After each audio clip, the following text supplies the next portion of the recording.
Hello friends आज का हमारे वीडियो का टॉपिक है एडी करंट क्या होता है, एडी करंट लॉसेस क्या होते हैं, ट्रांसफार्मर में एडी करंट लॉसेस किस तरह इंड्यूस होते हैं और किस तरह ट्रांसफार्मर में एडी करंट को रिड्यूस किया जा सकता है। आज के वीडियो में हम सीखने वाले हैं। बेसिकली आज का वीडियो काफी इंटरेस्टिंग होने वाला है, जिसमें आपको एडी करंट से रिलेटेड जितने भी डाउट होने वाले हैं सब कुछ क्लियर होने वाले हैं। तो चलिए वीडियो स्टार्ट करते हैं और स्टेप बाय स्टेप सीखने की कोशिश करते हैं। सबसे पहले हम सीख लेते हैं एडी करंट क्या होता है। तो यदि हम फैराडे के सेकंड लॉ से समझे एडी करंट को समझने के लिए, तो फैराडे का second law of electromagnetic induction क्या कहता है। यदि हमारे पास कोई मैग्नेट है और कोई कंडक्टर है और इन दोनों में से यदि किसी भी एक में रिलेटिव मोशन हो, चाहे मैग्नेट में हो या फिर कंडक्टर में हो, इन दोनों के बीच में से यदि किसी भी एक में कोई रिलेटिव मोशन होगा तो वहां पर क्या होगा, फ्लक्स इंड्यूस होगा। यदि वहां पर फ्लक्स इंड्यूस होता है तो वहां पर क्या होगा, ईएमएफ प्रोड्यूस होगा, जिसके द्वारा यदि कंडक्टर कंडक्टिव नेचर का है तो उस कंडक्टर में क्या होगा, करंट फ्लो होने लगेगा। बेसिकली क्या होगा, यदि दो में से किसी भी एक में कोई भी तरह का मोशन होता है तो वहां पे फ्लक्स फ्लो होगा, फ्लक्स से वहां पे ईएमएफ इंड्यूस होगा, ईएमएफ के कारण कंडक्टर में क्या होगा, करंट का फ्लो होगा। यह फैराडे का second law of electromagnetic induction होता है। अब यह जो करंट फ्लो हुआ है, बेसिकली इसी करंट को हम एडी करंट कहते हैं। जब भी किसी भी एक में या तो मैग्नेट में या कंडक्टर में करंट का फ्लो होता है तो वहां पर फ्लक्स इंड्यूस होता है, जिससे ईएमएफ प्रोड्यूस होता है और वहां पे कंडक्टर में करंट फ्लो होने लगता है। यही करंट हमारा एडी करंट कहलाता है। अब इसे हम एडी करंट क्यों कहते हैं, तो ये जो करंट फ्लो होता है इसका जो शेप होता है वो इस तरह से होता है, एडी के शेप का होता है। यदि हिंदी में हम समझे तो इसे इसका जो शेप होता है वो भंवर के रूप में होता है, इसीलिए इसे हम एडी करंट कहते हैं। चलिए अब एडी करंट लॉसेस क्या होते हैं हम समझ लेते हैं। बेसिकली क्या होता है, यही जो एडी करंट ट्रांसफार्मर में फ्लो होता है, तो ट्रांसफार्मर में फ्लो होने के कारण वहां पर क्या होता है, ट्रांसफार्मर की जो कोर बनाई जाती है, जो इस तरह से कोर बनाई जाती है, जब इसके ट्रांसफार्मर की वाइंडिंग से करंट फ्लो होता है तो इसकी कोर में क्या होता है, बेसिकली देखा जाए तो फ्लक्स इंड्यूस होता है, जिससे इसकी जो कोर होती है इस कोर में भी करंट का फ्लो होने लगता है। और जब इस कोर से करंट का फ्लो होने लगता है तो ये जो कोर होती है यह गर्म हो जाती है। So in the form of heat, transformer से कुछ इलेक्ट्रिकल एनर्जी का वेस्ट होता है। तो जब इस ट्रांसफार्मर की कोर हीट होने के कारण जो एनर्जी का वेस्ट होता है उसे ही हम बेसिकली एडी करंट लॉसेस कहते हैं ट्रांसफार्मर में।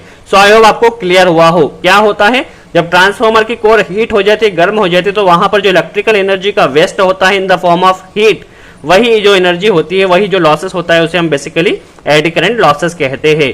अब मेन क्वेश्चन आता है कि ट्रांसफार्मर में एडी करंट लॉसेस इंड्यूस कैसे होते हैं, क्योंकि यहां पर हमने देखा था कोई भी एक कंपोनेंट मूविंग होगा तभी होगा, बट ट्रांसफार्मर में क्या होता है, स्टेशनरी होता है या स्टैटिक कंपोनेंट होता है, इसमें कोई भी रोटेशनल पार्ट नहीं होता है। तब यहाँ पे एडी करंट किस तरह इंड्यूस होता है, चलिए हम समझ लेते हैं। इसे समझने के लिए जब हम ट्रांसफार्मर की प्राइमरी वाइंडिंग पे वोल्टेज को अप्लाई करते हैं तो यहाँ पर क्या होता है, करंट का फ्लो होने लगता है। जब ट्रांसफार्मर की वाइंडिंग में करंट का फ्लो होने लगता है तो यहाँ से फ्लक्स इंड्यूस होता है और यहाँ पे जो हमने वोल्टेज लगाया है वो क्या लगाया है, अल्टरनेटिंग नेचर का वोल्टेज लगाया है, सप्लाई लगाई है, एसी सप्लाई लगाई है, जो कि कंटिन्यू क्या होती रहती है, चेंज होती रहती है। अब यहाँ पे जो प्राइमरी वाइंडिंग में जो करंट फ्लो हो रहा है वो अल्टरनेटिंग इन नेचर है, जो समय के साथ कंटिन्यू चेंज हो रहा है। और यहाँ पर आप इस कोर को देखिए, यह कोर क्या है, स्टेशनरी है और यह एक जगह स्थिर है, और जो कि हाई कंडक्टिव मटेरियल स्टील की बनाई जाती है। जो ट्रांसफार्मर की कोर होती है उसे हम स्टील की बनाते हैं, जो कि काफी हाई कंडक्टिव मटेरियल होता है। तो जब क्या होता है, ट्रांसफार्मर के वाइंडिंग में करंट फ्लो होता है तो यह क्या होता है, कंटिन्यू चेंज होता रहता है। कंटिन्यू चेंज होने के कारण यहाँ पे क्या होता है, फ्लक्स इंड्यूस होता है, जिससे क्या होता है, ईएमएफ प्रोड्यूस होता है और हमारे सेकेंडरी वाइंडिंग में करंट का फ्लो होने लगता है। बेसिकली ट्रांसफार्मर का फैराडे का म्यूचुअल इंडक्शन का लॉ होता है।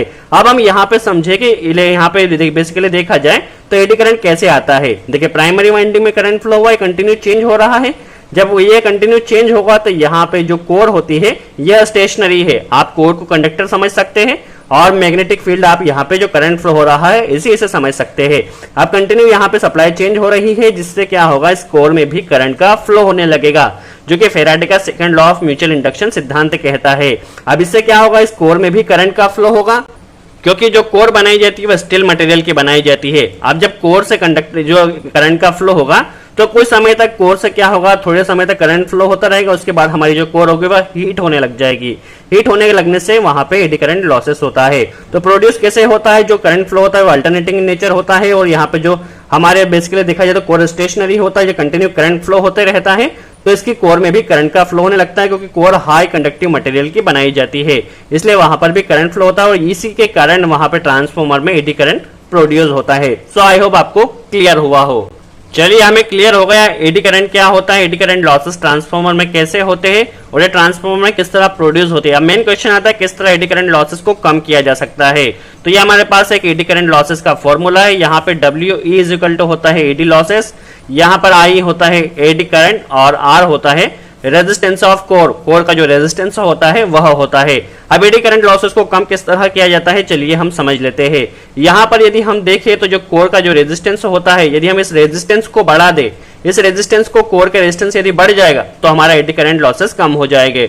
अब इस लॉसेस को, ये बेसिकली इस रेजिस्टेंस को किस तरह बढ़ाया जा सकता है हम समझ लेते हैं। नॉर्मली यहाँ पे जो सिलिकॉन मटेरियल होता है, जो सिलिकॉन मटेरियल होता है वो क्या होता है, उसकी रेजिस्टिविटी काफी हाई होती है। तो हम क्या कर सकते हैं, वहां पर जब हम इसकी जो कोर बनाई जाती है ट्रांसफॉर्मर की, तो वहां पर यदि हम सिलिकॉन थोड़ा सा मिला दे तो इसकी क्या होगी, रेजिस्टिविटी काफी ज्यादा बढ़ जाएगी। तो सिलिकॉन मिला सकते हैं, सिलिकॉन मिलाने से रेजिस्टिविटी बढ़ जाएगी, जिससे क्या होगा, एडी लॉसेस कम हो जाएगी। माइनस पॉइंट ये होता है कि उसकी स्ट्रेंथ कम हो जाएगी, जो मटेरियल हमारी कोर बनेगी उसकी स्ट्रेंथ कम हो जाएगी। तो हम वहां पर सिलिकॉन मटेरियल ज्यादा नहीं मिला सकते, ओनली 3 to 5% ही हम वहां पर सिलिकॉन मटेरियल मिला सकते हैं। तो पहला तो हम क्या कर सकते हैं, वहां पर रेजिस्टेंस बढ़ाने के लिए सिलिकॉन मटेरियल मिला सकते हैं। दूसरा और सबसे इंपॉर्टेंट क्या होता है, देखिए हमारी ट्रांसफॉर्मर की सपोज कोर एक ही मटेरियल की बनी हुई है। अब इसमें क्या हुआ, एडी करंट इस तरह से फ्लो हुआ, एडी करंट इस तरह से आया, तो हम वहां पर क्या कर सकते हैं, जो कोर जब बनाई जाती है तो हम उस कोर को क्या कर सकते हैं, पतली पतली शीट में बना सकते हैं। इस तरह से देखिए, इस तरह से शीट में यदि हम बनाते हैं ट्रांसफॉर्मर की कोर को, तो क्या होगा, देखिए नॉर्मली इसमें जो एडी करंट होता है इस तरह से होता है। यदि हम वहां पर पतली पतली कोर बना देंगे तो एडी करंट इस तरह से होगा, देखिए इस तरह से जनरेट होगा। अब यहाँ पर आप देख सकते हैं कि जो एडी करंट की जो लिमिट होगी वह हर एक शीट पे अलग अलग होगी इस तरह से। तो इसकी जो पावर होगी वो ऑटोमेटिकली कम हो जाएगी। तो हम क्या कर सकते हैं, जब ट्रांसफॉर्मर की कोर डिजाइन की जाती है तो हम वहां पे पतली पतली लैमिनेटेड कोर बना सकते हैं।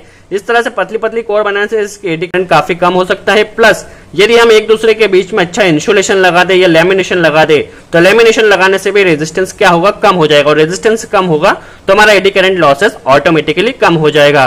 तो कम करने के लिए हमें क्या करना है, जब ट्रांसफॉर्मर की कोर बनाई जाए तो उसमें 3 to 5% सिलिकॉन मिला देना है। दूसरा चीज हमें ये करना है, पतली पतली शीट बनाना है जब हम कोर को डिजाइन करें, और उनके बीच में अच्छे से लैमिनेशन करने से भी एडी करंट लॉसेस कम हो सकते हैं। सो आई होप आपको क्लियर हुआ हो एडी करंट क्या होता है, एडी करंट लॉसेस ट्रांसफॉर्मर में किस तरह आते हैं और किस तरह इन्हें कम किया जा सकता है। यदि वीडियो अच्छा लगा हो तो लाइक का बटन जरूर प्रेस कीजिए। कोई डाउट हो तो